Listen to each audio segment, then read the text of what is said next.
సెకండ్లో మీ ముందుకు. చూస్తూనే ఉండండి నిరంతరం వార్త ప్రసారాలు. కొద్ది రోజుల తర్వాత వాళ్ళ పనితీరుకు మన అవసరానికి అనుగుణంగా చేసుకునే ప్రయత్నం చేద్దాం. దయచేసి ఈ కమిటీ పట్ల అసంతృప్తి వ్యక్తం చేయడం కానీ, అనుమానాలు వ్యక్తం చేయడం కానీ, ఆవేశంగా మాట్లాడే ప్రయత్నం కూడా ఎవరు చేయొద్దని చెప్పి చేర్పులు మార్పులకు అవకాశం ఇద్దాం. దానికి ఎల్లవేళలా కమిటీ సంసిద్ధంగా ఉంటుంది.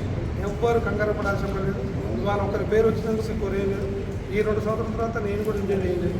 అట్లా మీరందరూ కూడా మధ్యలో సమీక్ష చేసుకొని పరిస్థితులకు అనుగుణంగా మనకు పేర్లు కంపెనీలోకి తీసుకునే ప్రయత్నానికి కూడా ఎలాంటి ఇబ్బంది లేదు.